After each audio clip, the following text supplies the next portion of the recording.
अच्छा, तो सबसे पहले जो स्मैकडाउन की स्टार्टिंग है वो आर्क ब्रो के साथ होती है, लेकिन वीडियो को पूरा देखना क्योंकि जॉन सीना के बारे में आपको उनके रिटर्न के बारे में बड़ी अच्छी चीज़ बताने वाला हूँ जो कि आसपास ही है। तो स्मैकडाउन की जो स्टार्टिंग वो सबसे पहले होती है रैंडी ओर्टन रिडल के साथ। तो मैंने आपसे कहा था ना कि डब्ल्यूडब्ल्यूई प्लान कर रही है कि जो रिडल और रैंडी ओर्टन है उनको स्मैकडाउन के एपिसोड में लाया जाए, तो वो स्मैकडाउन के एपिसोड में आते हैं। सबसे पहले रिडल ने माइक लिया और रिडल माइक लेके आपको पता है बातें तो कुछ सेंस वाली करते हैं नहीं, वो कहीं कहीं की गाते हैं। अब ऐसे जब वो बहुत गा रहे थे तो रैंडी ओर्टन कहता है चल रुक जा भाई, मुझे बात करने दे। वो इसी बारे में बात करते हैं कि कैसे हमारे शो पर आके ये ऊसो जो है इन्होंने हमारे ऊपर अटैक किया, ये किया वो किया, तो ठीक है अब हम तुम्हारे शो पर आ गए हैं, अब हम तुम्हारे रिंग में आ गए हैं, हम तुम्हारे सामने आ गए हैं, चलो तुम बाहर निकल कर आओ। ऊसोस निकल कर आते हैं और ऊसोस दोनों ही बंदे ऐसी ऐसी अपनी गिना रहे हैं ना चौड़ी चौड़ी की, हमने ये कर रखा है, तुम हमारी टेरिटरी में आ गए हो, हम स्मैकडाउन की हिस्ट्री के लॉन्गेस्ट रेनिंग चैंपियंस हैं, तुम दो हो लेकिन वी द वन, ऐसे करके उन्होंने इतनी झाड़ दी अपनी, इतनी झाड़ दी, इतना फ्लैक्स कर दिया। रैंडी ओर्टन सोच यार ये कल के आए हुए छोकरे हैं, ये मेरे से क्या बोल रहे हैं, मैं इतने साल से डब्ल्यूडब्ल्यूई के अंदर। और जब वो अपनी गिनाने की शुरू करते हैं तो भाई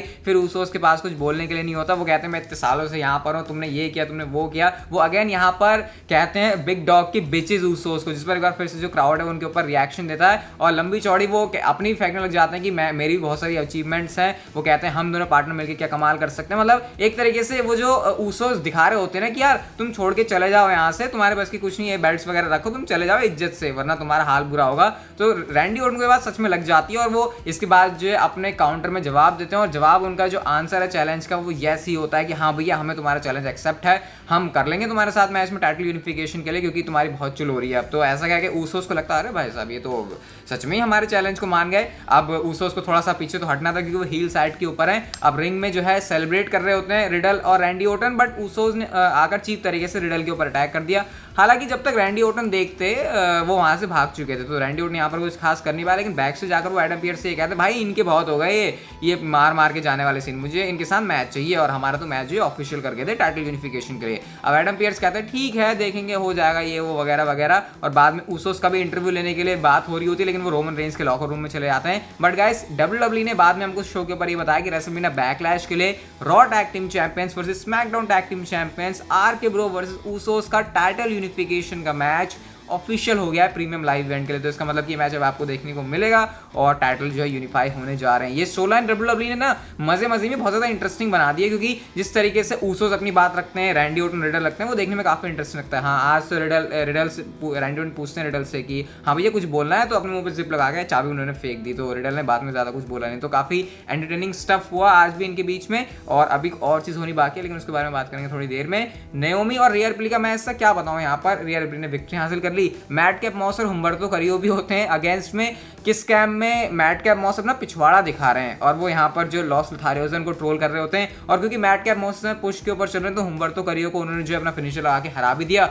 बैरन कॉर्बन कह रहे होते हैं हैप्पी कॉर्बन की सही है मैंने मैट कैप मॉस को छोड़ दिया, और मैट कैप मॉस कह रहे हैं हाँ भैया सही है मैं इससे निकल गया क्योंकि इसके जो मेरे घटिया जोक्स हैं ना उनके लिए यही जिम्मेदार था। तो अब मुझे लग रहा है कि मैट कैप मॉस कुछ करने वाले हैं शायद, डब्ल्यूडब्ल्यूई ने एटलीस्ट उनके ऊपर ध्यान देना शुरू कर दिया जो कि उनके करियर के लिए काफी अच्छी चीज है। अच्छा आज ड्रू गुलाक ने इंटरव्यू भी लिया शार्लेट फ्लेयर का, जो कि शायद उनकी एक बहुत बड़ी गलती थी। ड्रू गुलाक ने आपको पता है इन रिंग कंपेटिटर के तौर पर तो काम करना छोड़ दिया है, अब वो इंटरव्यू ले रहे थे और शार्लेट फ्लेयर से वो कह रहे थे यार तुमने तो टैप आउट कर दिया था यार, ये तो हमने देखा था। शार्लेट फ्लेयर कह रही थी नहीं मैं तो अपनी स्ट्रैप को एडजस्ट कर रही थी, बट ड्रू गुलाक ने कुछ ज्यादा ही शार्लेट फ्लेयर को छेड़ दिया और ऐसा छेड़ा कि सबसे पहले तो क्राउड के ऊपर चढ़ी शार्लेट फ्लेयर। उन्होंने कहा कि मैं क्विट नहीं करती, तुम लोग क्विट करते हो अपने रिलेशनशिप को, तुम जिम को क्विट करते हो, तुम हर चीज को क्विट करके चले जाते हो, तुम किसी चीज पे टिके नहीं रहते। और उन्होंने कहा देखो रोंडा राउजी को मैं आई क्विट मैच में हराने वाली हूँ, इस बात में कोई भी शक नहीं है। लेकिन ड्रू गुलाक को शक हो रहा होता है, तो शक को उन्होंने कैसे फिक्स किया, उनको ही उन्होंने अपने सबमिशन मूव फिगर 8 में फंसा दिया। तो फिगर इस जब उन्होंने इस तरीके से फंसाया तो ड्रू गुलाक खुद ही कह रहा है आई क्विट ऐसा करके जो है उन्होंने ड्रू गुलाक की जो है वाट लगा दी यहाँ पे।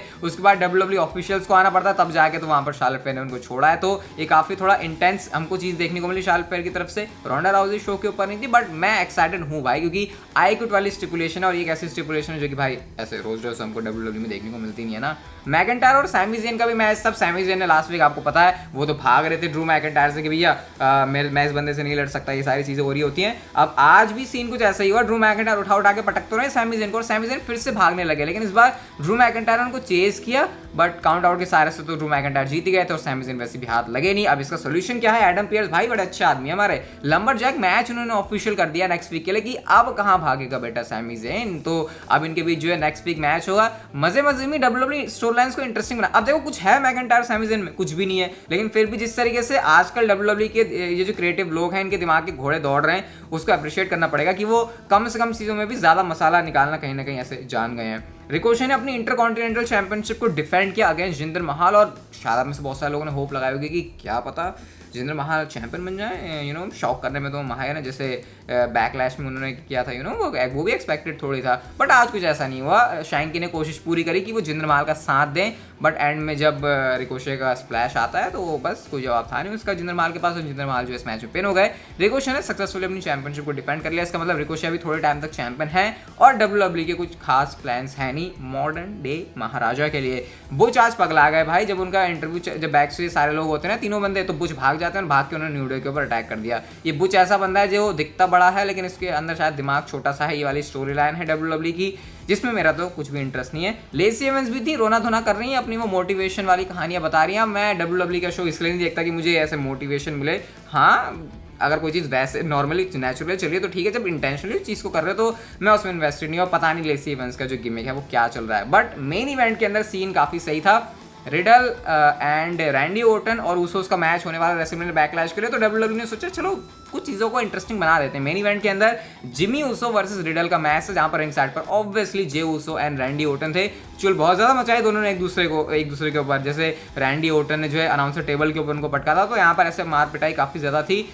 इधर उधर मतलब जिस तरीके से मूव्स करते हैं सब कुछ था। ट्रेनिंग मैच है मेन इवेंट के हिसाब से। मेन स्टोरी लाइन स्मैकडाउन के ऊपर यही चल रही है, रॉ के ऊपर भी ऐसा लग रहा है यही चल रही है, तो फिर इसके ऊपर फोकस तो होना ही था। बट इवेंचुअली जो विक्ट्री है वो जाती है रिडल के पास में, जब उन्होंने रैंडी ओर्टन की तरह आरकेओ लगाने की कोशिश करी, जो कि इतना परफेक्ट तो नहीं था। आई थिंक जिमी ऊसो ने सही से नहीं किया, पता नहीं क्या, बट वो ऐसा लगा कि ऐसे मुड़ गई उनकी गर्दन, मतलब वो ऐसा मजा सा नहीं आया देख के। यूजुअली रिडल अच्छा आरकेओ लगाते हैं, बट आज वाला कुछ खास नहीं था।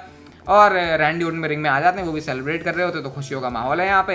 भले ही शुरू में ऊसोस ने अटैक कर दिया था रिडल के ऊपर, बट एंड में जो है लास्ट लाफ मिलती है रैंडी ओर्टन एंड रिडल वाली टीम को। तो अब इनका जो है मैच भी होने वाला है, तो ये स्मैकडाउन की थिंग्स थी। इंटरेस्टिंग एपिसोड था, बट रोमन रेंस आज शो के ऊपर नहीं थे। अब रोमन रेंस नहीं थे तो फिर शो पे ऐसा लगता है ना फीकापन सा, तो वो तो था, बट फिर भी ओवरऑल मैं कहूँगा जो WWE के पास चाहिए थी उस हिसाब से उन्होंने चीज़ें जो है काफ़ी सही करने की कोशिश करी। अब रोमन रेंस के बारे में स्मैकडाउन पे तो बात नहीं हुई, लेकिन गाइज मैं आपको एक स्टोरी के थ्रू बताता हूँ कि WWE का इस साल रोमन रेंस का मैच करवाने का प्लान है against the viper Randy Orton. और गाइस करंटली WWE ये प्लान कर रही है, जो अभी रिपोर्ट्स आ रही है, अभी कुछ इनिशियल रिपोर्ट्स आई थिंक, जब इसके ऊपर कुछ और चीज़ हमको और सोर्सेज की तरफ से पता चलेंगी तो हम और ज़्यादा इसके ऊपर कंफर्म होकर बता सकते हैं। लेकिन प्लान यहाँ पर कुछ ऐसा है कि जब WWE हरा देगी, मतलब जब ऊसोस हरा देंगे रैंडी ओर्टन रिडल को चैंपियनशिप के लिए और टाइटल्स यूनिफाई हो जाएंगे, तो उसके बाद रोमन रेंस का निशाना रैंडी ओर्टन के ऊपर होगा या फिर रैंडी ओर्टन का निशाना रोमन रेंस के ऊपर होगा, जिसकी वजह से हमको जो है इन दोनों सुपरस्टार्स के बीच में मैच देखने को मिलेगा। किसके लिए?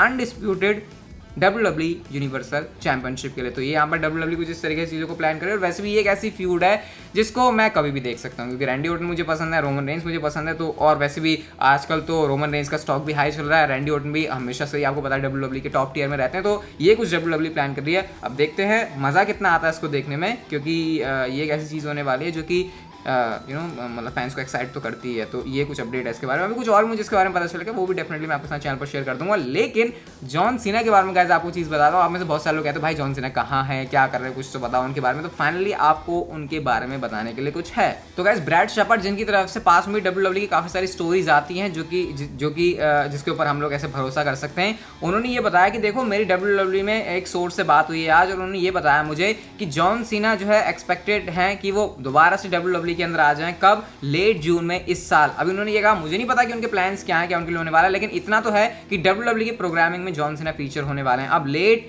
जून का क्या मतलब है यहाँ पर? लेट जून का मतलब है यहाँ पर जैसे जो money in the bank pay per view है उसकी डेट उसके आसपास ही है, तो यहाँ पर हो सकता है कि शायद मनी इन द बैंक के लिए WWE जॉन सीना को प्लान कर रही है, क्योंकि देखो मनी इन द बैंक जो है स्टेडियम के अंदर है, ठीक है, और WWE को वहाँ पर टिकट्स बिकवाने हैं, और रोमन रेंस और जॉन सीना का जहाँ मैच होता है ना उसी स्टेडियम के अंदर ये event money in the bank होने वाला है। तो क्या पता WWE कुछ ऐसे कनेक्शन भी बैठा रही है। तो ये कुछ जॉन सीना के बारे में रिपोर्ट है, खुश करने वाली है, क्योंकि फाइनली कुछ हमको जॉन सीना के बारे में चीज़ पता चली है। इससे पहले आपको पता मैंने आपको कोई भी चीज़ नहीं बताई थी जॉन सीना के बारे में कि वो रेसलमेनिया के अंदर भी आ रहे हैं। मैंने आपको सब कुछ क्लियर पहले ही बता दिया था और वैसा ही हुआ, बट फाइनली यहाँ पर ब्रैड शेपर्ड की तरफ से स्टोरी ब्रोक हुई है, तो उम्मीद रख सकते हो कि अब जॉन सीना आ रहे हैं। देखते हैं अब उनके बारे में प्लान्स क्या होते हैं, बट उनका टेलीविजन के ऊपर आना उनके डाई हार्ड फैंस के लिए खुशी की बात होगी। खैर गाइस हमारी आज की वीडियो यहाँ तक कितनी अच्छी लगी तो like share subscribe notification bell को ऑन कर दो, and see you guys in my next video.